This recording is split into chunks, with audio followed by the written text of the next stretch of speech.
Welcome back to our my channel. Good evening বন্ধুরা, এখন ঘড়ি কাটাতে 5:30 বেজে গেছে। তা দেখো আমি এই যে জিমিকে নিয়ে একটু বাইরে এসেছি বিকালবেলা।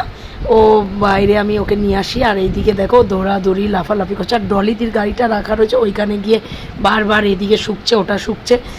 ভয় লাগছিল যে যদি পড়ে টরে যায়। আর ওখানে দেখো আমাদের মাঠে বাসন্তী পূজা প্রতি বছরই হয়, আর এইখানে মাইক লাগিয়েছে। আর ঘরে আমি থাকতে পারছি না বন্ধুরা, ছেলেটার আমার পরীক্ষা আবার এপ্রিল মাসের এই 25 তারিখ থেকে। কিন্তু মাইক তো ওদের পুজো, মাইক তো বাজাবেই, কিছু করার নেই। তাই দরজা জানলা দিয়েই ওকে পড়াতে হচ্ছে। তা বিকালবেলাটা জিমিকে একটু বাইরে বার করলাম। জিমি এই বিকালবেলা সকালবেলা একটু ঘোরে। আর এই দেখো ডলিদির গাড়িটার মধ্যে খালি শুকেই যাচ্ছে। আমি বলছি আয় আয় আয়, এখানে আয়, আসছেই না। ওইখানে ওর গাড়ি থাকলেই হলো। আমার গাড়িও বারান্দায় যখন থাকে বন্ধুরা এরকম শোকাশুকি করে, কি জানি কি শোকে।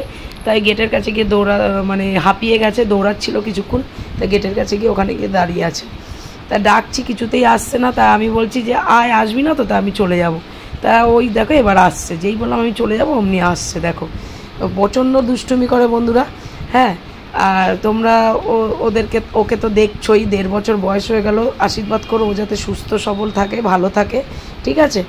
তা সব রকমই আমি ভ্যাকসিনেশান, সব কিমি ওষুধ, যে কোনো ওষুধই আমি ওকে ঠিকঠাকভাবে খাওয়াচ্ছি। আর এই গরমে বন্ধুরা খালি পেটেও সকালবেলা গ্যাসের ওষুধও খাচ্ছে, আর খাওয়া দাওয়ার পরে দুবেলা হজমের ওষুধও খাচ্ছে। তা ওকে তো ঠিক রাখতে হবে। জানি না গরমে মানে ওদের খুব কষ্ট হয়। তা ভিডিওটা আজকে এখানেই শেষ করে দিলাম। দেখা হবে আমার নেক্সট ভিডিওতে।